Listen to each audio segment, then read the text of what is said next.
اللہ کی دی ہوئی نعمتیں اتنی ہیں، اور اللہ کی دی ہوئی نعمتوں میں ایک نعمت ہے میرے اور آپ کے پاس ایمان۔ ایمان کی دولت یہ اتنی بڑی دولت ہے، اتنی عظیم الشان دولت ہے، اتنی عظیم المرتبہ دولت ہے کہ اس دولت کا مقابلہ ساری نعمتیں نہیں کر سکتی۔ ایک انسان کو دنیا کی طاقت، دنیا کی عزت، دنیا کی شہرت، دنیا کی بلندی، زمین اور کائنات کی ساری چیزیں، عہدہ اور منصب، اختیار اور حکومت، ساری کی ساری چیزیں مل جائیں، لیکن اس انسان کو اگر ایمان نہیں ملا تو کچھ بھی نہیں ملا۔ اس کے برخلاف ایک انسان کمزور ہے، نہتہ ہے، اپاہج ہے، معذور ہے، مجبور ہے، غریب ہے، لیکن اس کے پاس اگر ایمان کی دولت ہے تو اسے سب کچھ مل گیا۔ کیوں؟ اس لیے کہ ایمان کے اوپر ہی مدار ہے آخرت کی کامیابی کی۔ اسی لیے کوئی بھی ایمان والا اپنے آپ کو غریب نہ کہے۔ ایمان والا غریب نہیں ہے، ایمان والا اپنے آپ کو غریبوں میں ہرگز شمار نہ کرے۔ ایمان والے کو اللہ سبحانہ و تعالیٰ نے غریب نہیں بنایا، ایمان والا مالدار ہے، اس سے بڑا مالدار کوئی ہے نہیں۔ اس لیے جن مسلمان بھائیوں کی زبان پر یہ لفظ رہتا ہے میں غریب ہوں، بالکل غلط، میں کمزور ہوں، بالکل غلط، میں مجبور ہوں، بالکل غلط۔ ایمان والا طاقتور ہے، ایمان والا قوی ہے، ایمان والا اللہ سبحانہ و تعالیٰ کی نظر میں محبوب ہے، اور جس کو اللہ محبوب بنا لے اس کی طاقت کا کچھ اندازہ ہو سکتا ہے؟ نہیں۔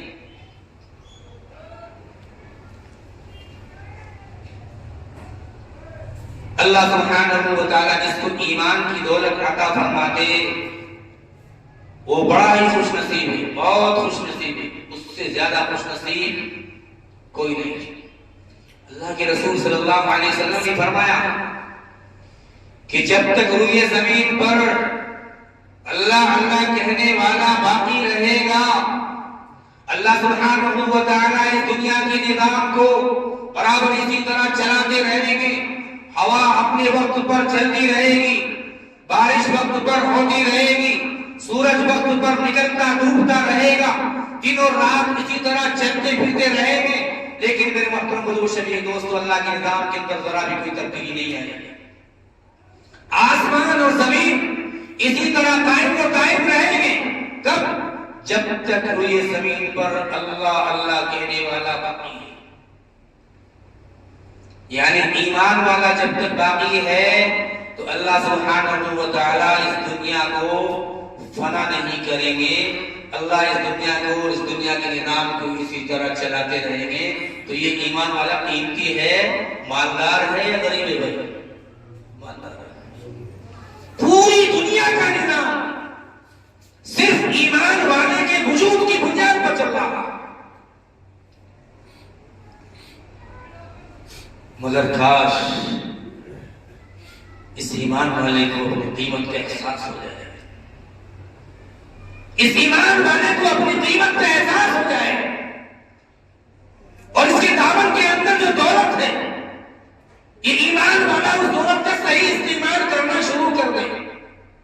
یہ پیدائش سے لے کر کے جوانی تک، جوانی سے لے کر کے بڑھاپے تک، بڑھاپے سے لے کر کے قبر میں جانے تک اپنے سارے معاملات کو اللہ کے حکم اور حضور اکرم صلی اللہ علیہ وسلم کے طریقے کے موافق کرنا شروع کر دے تو بات بن جائے۔ ایمان والا قیمتی تو ہے، مگر اس کو اپنے قیمتی ہونے کا احساس نہیں ہے، وہ احساس ختم ہوتا جا رہا ہے۔ یہی وجہ ہے کہ ایمان ہونے کے باوجود اللہ کے حکم سے دوری ہے، ایمان ہونے کے باوجود رسول اللہ صلی اللہ علیہ وسلم کی سنتوں سے بے خبری ہے، ایمان ہونے کے باوجود قرآن پاک سے دوری ہے، اہل قرآن سے دوری ہے، مدارس سے دوری ہے، مساجد سے دوری ہے، مکاتب سے دوری ہے، خانقاہوں سے دوری ہے. کیوں؟ اس لیے کہ ایمان والے کو اپنی ایمان کے ہونے کا اور ایمان کے قیمتی ہونے کا اور اپنے قیمتی ہونے کا احساس یہ ختم ہوتا جا رہا ہے. میرے بھائیوں، ایمان اور ایمان کے بعد عمل صالح یہ شرط ہے کامیابی کے لیے. قرآن پاک میں اللہ سبحانہ و تعالیٰ نے رسولوں کو، پیغمبروں کو مخاطب کر کے کہا یا ایھا الرسول کلوا من الطیبات واعملوا صالحا. دو چیزیں، اے پیغمبروں، اے وقت کے رسولوں اور پیغمبروں، اللہ نے کہا کلوا من الطیبات، تم طیب چیز کھاؤ، پاک صاف چیز کھاؤ، حلال چیز استعمال کرو. وَاعْمَلُوا صَالِحًا، اور تم نیک عمل کرو. اللہ سبحانہ و تعالیٰ نے قرآن پاک کی اس آیت کے اندر حلال اور طیب اور پاکیزہ کھانے کے بعد عمل صالح کا تذکرہ کیا. اس سے معلوم ہوتا ہے کہ جب ایمان والا حلال کھانا شروع کر دے گا تو یقینی طور پر اللہ سبحانہ و تعالیٰ اسے عمل صالح کی توفیق دے گا. آج بدعملی، بے اختیاری، بدفعلی، بد کرداری، بد اخلاقی، بد معاشی، جھوٹ بولنا، یہ ساری برائیاں اور ساری خرافات جو آ رہی ہیں وہ اس وجہ سے آ رہی ہے کہ ہم نے اپنے کھان پین کو صحیح رکھنا چھوڑ دیا. ایک کہاوت ہے، جیسا کھائے من ویسا ہو جائے من. جیسا کھائے من ویسا ہو جائے من. اللہ نے رسولوں کو تعلیم دی اس بات کی کہ تم پاکیزہ، صاف ستھرا مال، صاف ستھری چیز، صاف ستھرا کھانا، طیب اور پاکیزہ استعمال کرو. وَاعْمَلُوا صَالِحًا، اور عمل صالحہ اختیار کرو. کیوں؟ اس کے بغیر کام بننے والا نہیں ہے. عمل صالح کے بغیر کام نہیں بنے گا. ایمان لا الہ الا اللہ محمد رسول اللہ کا اقرار کرنے والا ہے، لیکن اگر اس کی زندگی میں عمل صالح نہیں ہے تو ایمان جو ہے کافی نہیں ہوگا. اللہ کے یہاں پکڑ ہوگی، گرفت ہوگی، دوزخ میں جانا پڑے گا، گناہ کی سزا بھگتنی پڑے گی، تب جانے کا پائے گا.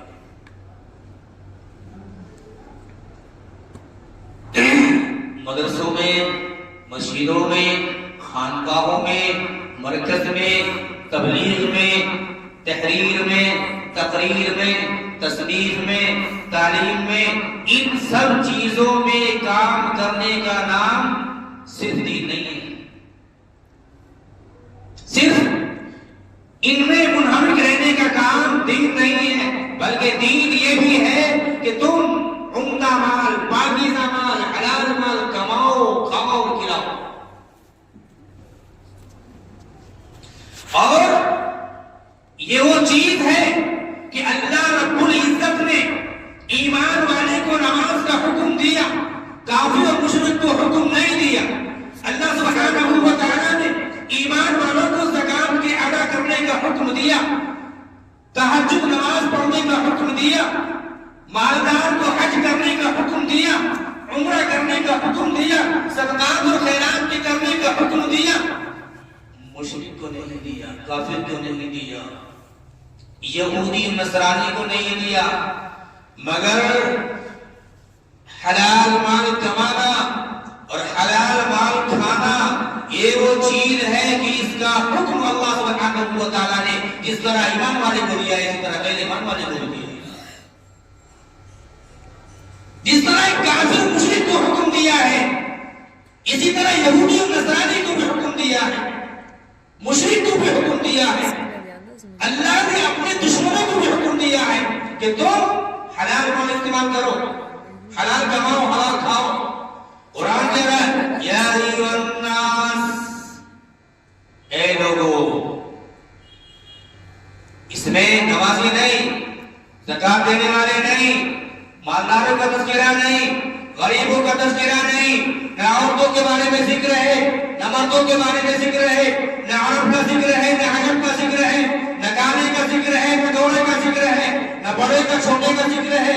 اس میں اللہ سبحانہ و تعالیٰ نے صاف و صریح الفاظ میں انسانوں کو مخاطب کر کے کہہ رہے ہیں اللہ سبحانہ و تعالیٰ یا ایھا الناس، اے لوگو، وہ انسان کہیں کا بھی رہنے والا ہو، کسی بھی خطے کا، کسی بھی علاقے کا رہنے والا ہو، کسی بھی زبان کا جاننے والا ہو، کسی بھی مذہب کا ماننے والا ہو، ہر ایک انسان کو مخاطب کر کے اللہ سبحانہ و تعالیٰ فرمانے یا ایھا الناس کلوا مما فی الارض حلالا طیبا، ان چیزوں میں سے کھاؤ جو زمین میں ہے، جو حلال ہیں اور طیب ہیں۔ وَلَا تَتَّبِعُوا خُطُوَاتِ الشَّيْطَانِ، اور شیطان کی اتباع نہ کرو، إِنَّهُ لَكُمْ عَدُوٌّ مُبِينٌ، شیطان انسانیت کا دشمن ہے، شیطان ایمان والے کا دشمن ہے، شیطان جاہل کا دشمن ہے، شیطان عالم کا دشمن ہے، ہر ایک انسان کا دشمن ہے۔ اللہ فرماتا ہے إِنَّهُ لَكُمْ عَدُوٌّ مُبِينٌ، شیطان تمہارا بھولا دشمن ہے۔ اللہ سبحانہ و تعالیٰ نے حلال کھانے کا حکم کس کو دیا؟ ہر ایک کو دیا، ہر ایک انسان سے کہا کہ حلال کھاؤ۔ اور میرے اور آپ کے آقا، آقائے مدنی، تاجدار مدینہ جناب محمد رسول اللہ صلی اللہ علیہ وسلم نے ایک حدیث پاک کے اندر فرمایا ہے طلب کسب الحلال فریضۃ بعد الفریضہ، حلال مال کمانا یہ بھی ایک فرض ہے، فرض ادا کرنے کے بعد جس طریقے سے نماز کا پڑھنا فرض ہے، روزے کا رکھنا فرض ہے، مالدار پر زکات کا دینا فرض ہے، مالدار پر حج کا کرنا فرض ہے، ایسے ہی یہ بھی ایک فرض ہے کہ حلال مال کمائے۔ اللہ کے رسول صلی اللہ علیہ وسلم نے ایک حدیث کے باب میں فرمایا التاجر الصدوق الامین مع النبیین والصدیقین والشہداء والصالحین،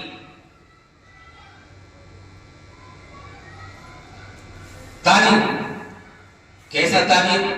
وہ نہیں جو دھوکہ دے، تاجر وہ نہیں جو جھوٹ بولے، صبح سے شام تک کیلے لے لو، اچھے لے لو، بڑے لے لو، چھوٹے لے لو، میٹھے لے لو، سیب لے لو اچھے اور میٹھے بڑے تازے، چاہے وہ 2 مہینے کے رکھے ہوئے، صبح سے شام تک ٹھیلی والا، صبح سے شام تک دکاندار اپنے سامان کی جھوٹی تعریف کرتا ہے، یہ تاجر نہیں ہے، یہ دھوکے باز ہے، تاجر یہ نہیں ہے۔ اللہ کے رسول صلی اللہ علیہ وسلم نے فرمایا التاجر الصدوق الامین، سچا امانت دار تاجر، سچا تاجر، سچ بولنے والا، مال کی خوبی جو خوبی ہے وہ بیان کرنے والا، مال کا نقص جو ہے اس نقص کو ظاہر کر کے بیچنے والا،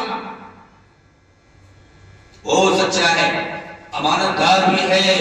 اگر کوئی امانت اس کے پاس رکھے تو وہ امانت ادا کرے، اور دکھا دیا کچھ، دے دیا کچھ، یہ بھی نہ ہو، امانت دار ہو، جیسا گودام میں مال دکھایا ہے ویسا ہی دکان پر دے رہا ہو، جو دکھایا ہے، جس کا سودا کیا ہے وہی مال بیچ رہا ہو، امانت دار، سچا امانت دار تاجر۔ اللہ کے رسول صلی اللہ علیہ وسلم نے فرمایا اس کا وہ مقام ہے کل قیامت کے دن کہ یہ شخص نبیوں کے ساتھ، صدیقین کے ساتھ، شہداء اور صالحین کے ساتھ بیٹھا ہوا۔ آج میرے بھائیوں ہماری کمائی، ہماری دکان، ہمارا کاروبار، ہماری تجارت، ہماری ملازمت، ہمارا ذریعہ معاش جس درجے کا ہے میں اور آپ اس کا اندازہ کر سکتے ہیں۔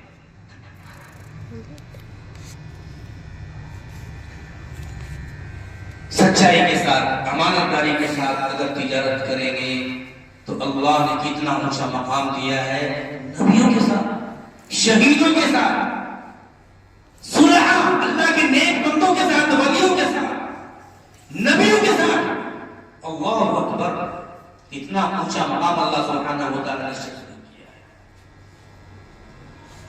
تو میرے بھائیوں، ہم اپنی کمائی کی لائن کو صحیح کریں. کمانا، جمع کرنا، اس کا طریقہ بھی صحیح ہو اور پھر اس کا خرچ کرنا یہ بھی صحیح ہے. بات وہی ہے، جب کمانا صحیح ہوگا تو خرچ بھی صحیح ہو جائے گا. جب کمانا صحیح ہوگا تو خرچ بھی صحیح ہوگا، کیونکہ اللہ سبحانہ و تعالیٰ پھر عمل صالح کی توفیق دیں گے. جب کھائے گا صحیح، کمائے گا صحیح تو اللہ سبحانہ و تعالیٰ عمل صالح کی توفیق دیں گے.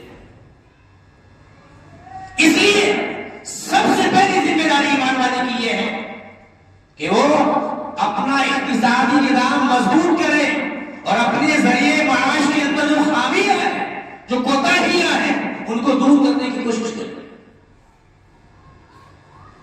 اپنے کاروباری، اپنی تجارت، اپنی ملازمت، اپنا خرید و فروخت ہم اور آپ جو ہے اس طریقے کے مطابق کرے جو طریقہ اللہ نے ہمیں اور آپ کو بتایا ہے، جو طریقہ جناب محمد رسول اللہ صلی اللہ علیہ وسلم نے سیکھا ہے اور اللہ کے رسول صلی اللہ علیہ وسلم نے صحابہ کو سکھایا ہے.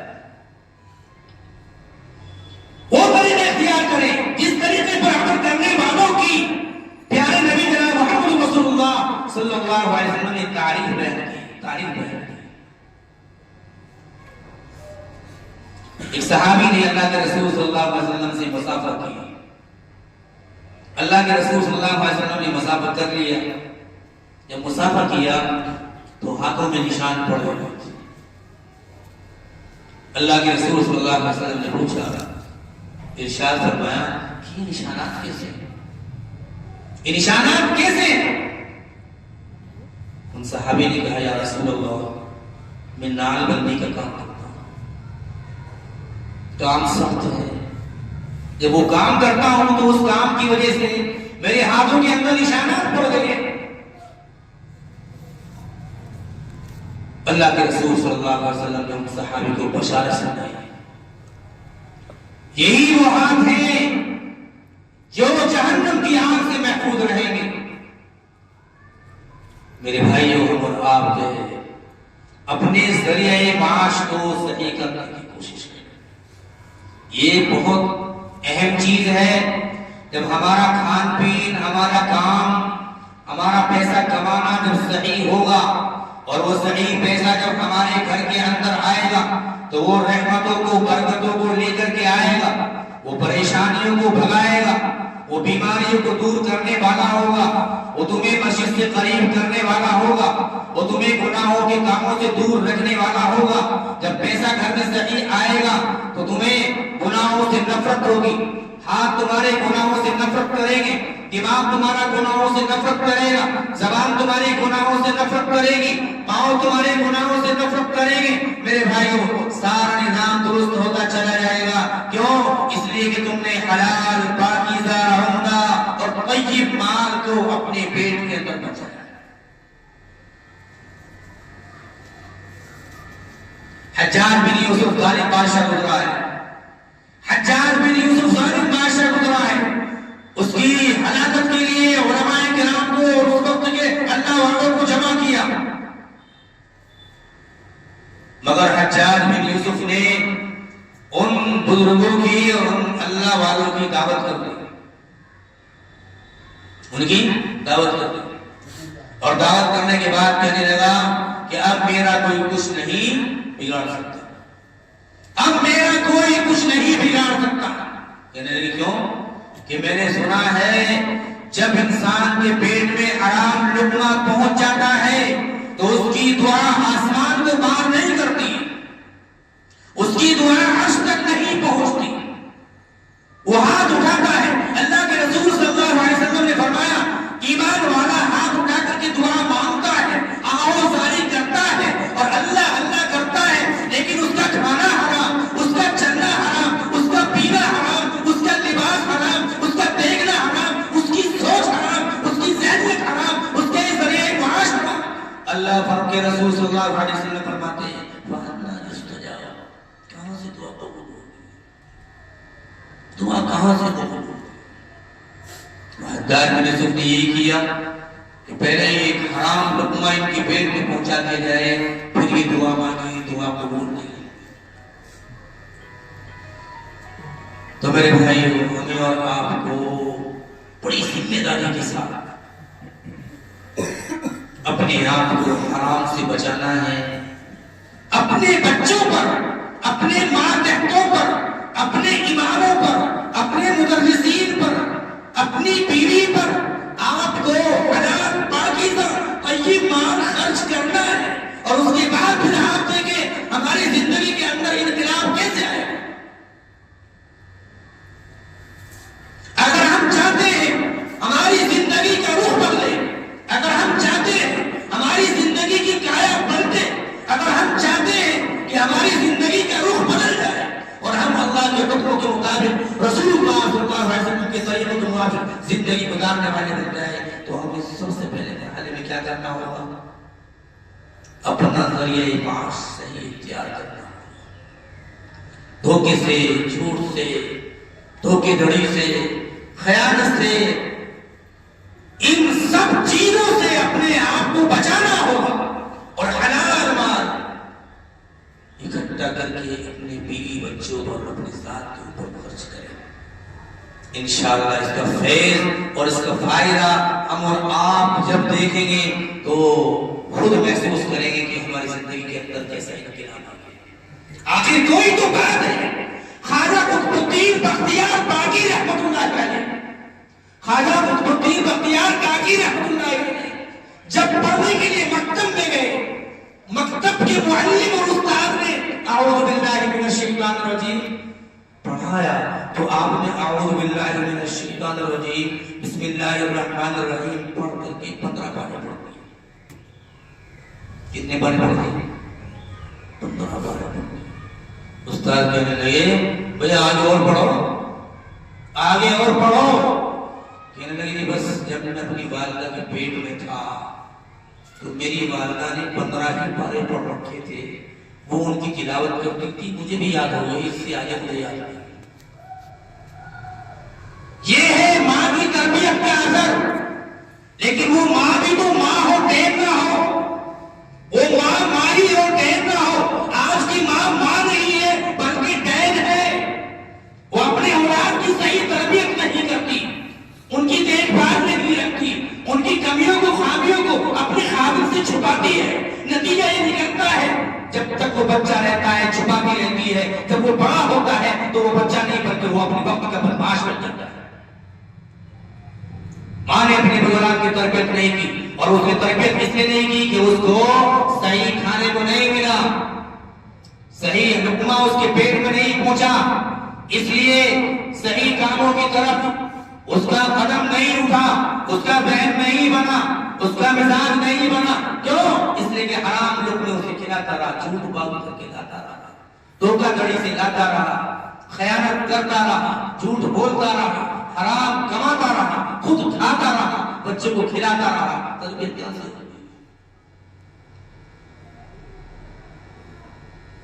ایک بادشاہ ایک ملک کا جس کا نام دوست محمد، اس بادشاہ کے اوپر کسی دوسرے ملک نے چڑھائی کر دی، چنانچہ بادشاہ نے اپنے بیٹے کو فوج دے کر کے کہا کہ تم جاؤ مقابلہ کرنے کے لیے۔ چنانچہ وہ بیٹا اپنی فوج کو لے کر کے اس جو مخالف فوج آ رہی تھی لڑنے کے لیے، اس کے مقابلے کے لیے جو ہے جنگ کے لیے پہنچ گئے۔ کچھ وقت کے بعد بادشاہ کو کسی نے آ کر کے خبر دی کہ آپ کے لڑکے کو شکست ہو گئی ہے اور اب تمہارا لڑکا میدان جنگ سے پیٹھ دکھا کر کے بھاگ گیا۔ بادشاہ کا احساس ہوا، گھر آیا، اپنی بیوی سے کہنے لگا کہ تمہارے بیٹے نے اچھا نہیں کیا، فوج کو میں نے اس کے ساتھ بھیجا تھا مقابلے کے لیے، اور وہ دشمن کو پیٹھ دکھا کر کے بھاگ گیا، شکست ہو گئی۔ بیوی کہنے لگی بادشاہ وقت ایسا نہیں ہو سکتا، غلط خبر ہے، ایسا نہیں ہو سکتا، بالکل غلط خبر ہے۔ بادشاہ کہنے لگے نہیں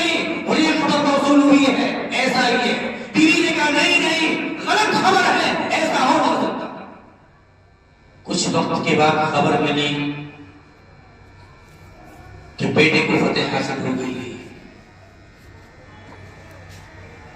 بادشاہ کو خوشی ہوئی، اپنی بیوی کے پاس آیا اور کہنے لگا اچھا یہ بتاؤ، جب میں نے تمہیں پہلے آ کر کے خبر سنائی تھی تو تم نے یوں کہا تھا کہ غلط خبر ہے، ایسا نہیں ہو سکتا، کیا مزہ تھا، کیا بات؟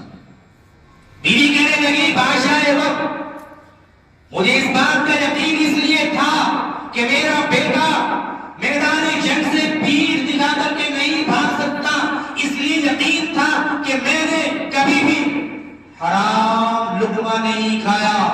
جب میرا یہ بیٹا پیٹ میں تھا، حمل سے میں تھی، تو اس وقت میں 2 رکعت نماز پڑھ کر کے دودھ پلا کر 2 رکعت نماز پڑھ کر کے دعا مانگ کر کے اپنے بچے کو دودھ پلاتا تھا. اس لیے مجھے یقین تھا کہ جس بچے کی تربیت میں نے اس ڈھنگ سے کی ہو، حلال طریقے سے کی ہو، حلال کمائی سے کی ہو، خود حلال کھایا ہو، بچے کی حلال چیز سے میں نے پرورش کی ہو، بچہ ایسا کام نہیں کر سکتا. اس لیے مجھے یقین